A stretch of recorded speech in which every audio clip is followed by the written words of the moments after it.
Hola, sean bienvenidos al segundo congreso del Centro Argia para Educación en Salud.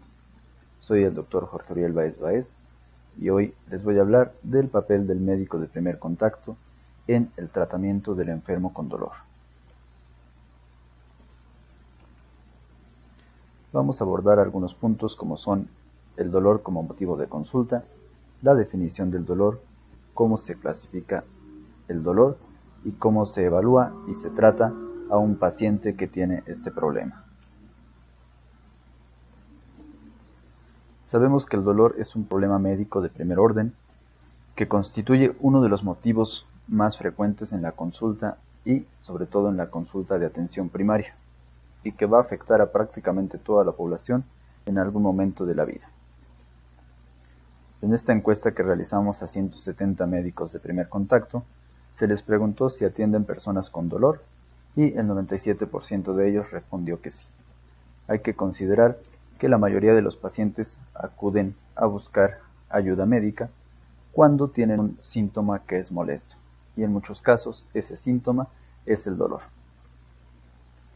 La Asociación Internacional para el Estudio del Dolor cambió la definición en este año, en el mes de mayo, y la actual definición de dolor es la siguiente: una experiencia sensorial y emocional desagradable asociada o similar a la asociada con daño tisular, real o potencial. Esta definición es muy importante debido a lo siguiente. Hay que considerar que el dolor es siempre una experiencia personal. Esto va a estar influido por diversos factores como son factores biológicos, psicológicos e incluso sociales. Gracias a ello, la percepción del dolor será distinta en cada persona y cada paciente va a manifestarlo de una forma distinta, ya que hay que considerar que los pacientes aprenden a través de las experiencias dolorosas y de esa forma nos pueden relatar su síntoma. Hay que considerar siempre que el dolor no es lo mismo que la nocicepción. Por ello, cuando nosotros nos encontramos a un paciente con dolor, siempre hay que respetar el informe que éste nos brinda de su sintomatología. Hay que recordar que el dolor tiene una función evolutiva que nos permite alejarnos de aquello que nos puede causar daño, pero también puede dejar de cumplir este sistema de protección y convertirse en una enfermedad. También hay que considerar que la descripción verbal es solo una de las formas de expresar el dolor y que existen muchas otras. ¿Cómo clasificamos el dolor? Cuando nosotros nos encontramos con un paciente que tiene una sintomatología dolorosa, hay que clasificar a este dolor. Primero, por la temporalidad. ¿Desde cuándo nos duele? Si es un dolor que tiene menos de 6 semanas de duración, es un dolor agudo. En cambio, si ya se extendió más de 3 o 6 meses desde que apareció, se trata de un dolor crónico. Un dolor agudo es por ejemplo, una fractura en la que se liberan sustancias proinflamatorias, se activan nociceptores y se genera dolor. Tenemos una relación entre la causa y el síntoma. En cambio, en el dolor crónico, como puede ser una lumbalgia, no tenemos este fenómeno y, sin embargo, hay una sensación dolorosa. Ahora, ¿qué está causando el dolor? A grandes rasgos se divide en aquello que es causa del cáncer, en dolor oncológico, y el que no está asociado a un proceso oncológico. Ahora, ¿se trata de un dolor nociceptivo o de un dolor neuropático? Esto es de gran relevancia al momento de establecer el tratamiento. En un dolor nociceptivo hay un daño o una amenaza a un tejido que no es neuronal. Se activan nociceptores y, algo muy importante, tenemos un sistema somatosensorial normal. Este a su vez puede dividirse en somático y visceral. Por su parte, el dolor neuropático es aquel causado por una lesión o enfermedad del sistema nervioso somatosensorial. Dado que es una afectación al sistema nervioso, vamos a clasificarlo en central y periférico.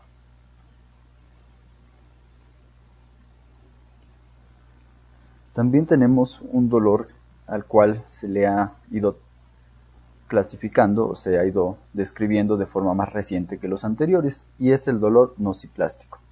Es una alteración de la nocicepción sin evidencia de un daño que active los nociceptores y sin evidencia de una enfermedad o lesión en el sistema nervioso somatosensorial.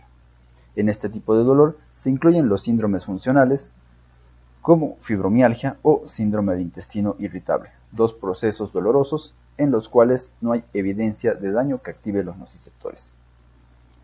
También podemos tener un dolor mixto cuando se conjugan dos de los tipos de dolor que mencionamos anteriormente. Ahora, ¿cómo evaluamos este síntoma? Primero, por su ubicación. Se trata de un dolor localizado que se confina a donde inicia, referido, que viene de una estructura profunda, irradiado, que el dolor sigue un trayecto nervioso, o simpático reflejo, que no podemos identificar un patrón que siga este dolor, es decir, no tiene una distribución a través de un trayecto nervioso. La dinámica del dolor, es decir, el comportamiento del síntoma en el tiempo. Se trata de un dolor continuo que no tiene ningún tipo de cambio. Es un dolor fluctuante que tiene picos y valles en su intensidad. Es paroxístico, es decir, súbito, momentáneo, de poca duración. Es irruptivo, que inicia de forma súbita y se mantiene minutos u horas. O es incidental, aquel que se identifica con una actividad específica. Tendrán pacientes que les dirán, por ejemplo, a mí no me duele, pero si me agacho, entonces viene el dolor. O si subo escaleras, viene el dolor.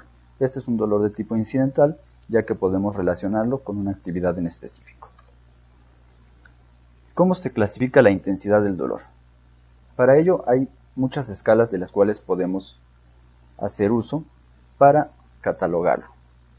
Las más comunes y las más fáciles de aplicar en un consultorio de primer contacto son las siguientes: la escala visual análoga o EVA, la numérica análoga y la verbal análoga. La visual análoga se trata de una línea de aproximadamente 10 centímetros, en donde en un extremo tenemos sin dolor y en el otro el máximo dolor. Y le vamos a pedir al paciente que haga una marca donde él crea que se encuentra su dolor en ese momento. Y después nosotros vamos a medir para asignarle un número. La escala numérica análoga es esta, es una línea del 0 al 10 y de igual forma le pedimos al paciente que haga una marca donde crea que se encuentra su dolor en ese momento. De esta forma podemos clasificarlo en leve, moderado o severo en intensidad. Hay que evaluar si el dolor tiene coincidencias circadianas, es decir, si tiene algún predominio a lo largo del día. Por ejemplo, el dolor ocasionado por artritis reumatoide tiene un predominio matutino, mientras que las neuropatías diabéticas dolorosas se presentan con mayor frecuencia por la noche. Hay que analizar si el dolor tiene alguna característica que lo acompañe. Por ejemplo, tiene dolor, cuando tiene dolor tiene náusea, presenta vómito, suda, le cuesta trabajo moverse, tiene cambios en la sensibilidad. ¿Y cómo se describe esa sensación de dolor? Pulsa, es un calambre, quema, arde. Estas son las características especiales que puede tener el dolor. Y el impacto que ocasiona en la vida del paciente. Causa alteraciones del sueño, no lo deja dormir, lo despierta, le impide hacer actividad física, afecta su vida social. De tal forma que la evaluación del dolor se puede resumir en este diagrama que observamos aquí. El tiempo, la dinámica, qué lo causa, de dónde viene, dónde se ubica, hasta dónde se extiende, qué características tiene, qué tan intenso es y el acompañante. Una vez que hemos clasificado el dolor, hay que darle un tratamiento. Para ello, seguimos la escala de la OMS para la intensidad del dolor. Ya lo clasificamos en leve, moderado o severo y gracias a ello podemos saber qué le vamos a dar para tratarlo. Un dolor leve requiere un analgésico no opioide y se puede agregar o no un coadyuvante. El dolor moderado requiere un opioide débil, como pudiera ser tramadol, y se puede añadir un no opioide y un coadyuvante. Y el dolor severo requiere un analgésico opioide fuerte, como morfina o oxicodona, más o sin un no opioide y un coadyuvante. La escala de la OMS nos dice que debe ser por vía oral. Si la vía oral no está comprometida, hay que emplearla con horario, es decir, no dejar analgesia a razón necesaria, sino cada 6 horas, cada 8 horas, dependiendo la vida del fármaco, por la escalera, es decir, siguiendo estas indicaciones, y siempre individualizar el tratamiento. Algunas cosas a analizar al tratar el dolor. Debemos preguntarnos, ¿hay un componente inflamatorio en este dolor? De ser así, iniciar ibuprofeno. Si tenemos un paciente con insuficiencia renal, hay que ajustar la dosis o no emplearlo. Si tiene gastropatía, hay que considerar usar un Coxib. Si tiene antecedentes de tromboembolismo, no utilizar este medicamento. Y recordar que si vamos a utilizar un analgésico antiinflamatorio no esteroide, es recomendable adicionar un inhibidor de la bomba de protones como omeprazol para evitar precisamente los efectos gastrolesivos que estos fármacos llegan a presentar. Otra pregunta es, ¿existe un componente neuropático? Porque de ser así el tratamiento es distinto. Podemos emplear gabapentinoides o antidepresivos tricíclicos combinados con algún opioide. Ahora, para abordar el dolor neuropático, si ya tenemos la sospecha con base en la sintomatología, podemos ayudarnos de este tipo de cuestionarios, como es el PDQ de 9 reactivos o el IDPINE con 6 reactivos, que nos ayudan a clasificar el dolor neuropático. Hay que considerar algo en este tipo de dolor. No tiene un tratamiento único y absoluto, por lo cual no podemos esperar que todos los pacientes respondan a una combinación de analgésicos. En los mejores tratamientos se alcanza una mejoría de un 60%. Este dolor no responde a los AINE. Esto está especialmente resaltado porque muchos pacientes con neuropatías dolorosas tienen como tratamiento de base un antiinflamatorio no esteroide, y esto no va a generar ninguna mejoría en ellos. Los medicamentos de primera elección son los antiepilépticos y los antidepresivos. Y la respuesta a los opioides todavía se debate, por lo cual no son la primera línea. Ahora, si nuestra evaluación nos dice hay un dolor neuropático, entonces vamos a iniciar un tratamiento para él.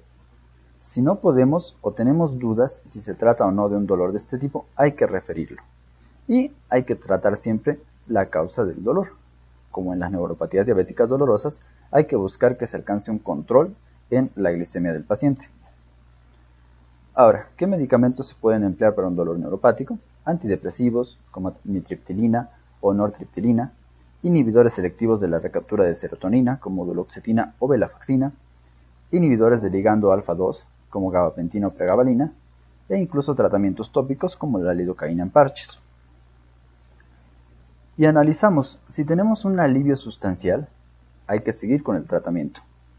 Si el alivio únicamente es parcial, después de 8 semanas de tratamiento, hay que agregar otro fármaco de primera línea. Y si no hay alivio, hay que cambiar a otra alternativa de primera línea. Si estas líneas fallan, entonces hay que emplear una segunda o tercera línea terapéutica. Y siempre considerar usar adyuvantes que nos permitan emplear menos opioide. ¿Como cuál? Como paracetamol. Paracetamol reduce la cantidad de opioide que tenemos que emplear. Si el tratamiento sigue fallando, hay que referir a un especialista. Estos son algunos de los medicamentos que se pueden emplear en el tratamiento del dolor neuropático, iniciando con los antidepresivos tricíclicos, como amitriptilina, nortriptilina y mipramina, la dosis inicial y la dosis máxima. Siempre hay que estar valorando los efectos adversos que pueden ocasionar. Ahora, aquí hay algo importante. Por ejemplo, gabapentina. La dosis inicial es entre 100 y 300 miligramos por día, con una dosis máxima de 3.600 miligramos.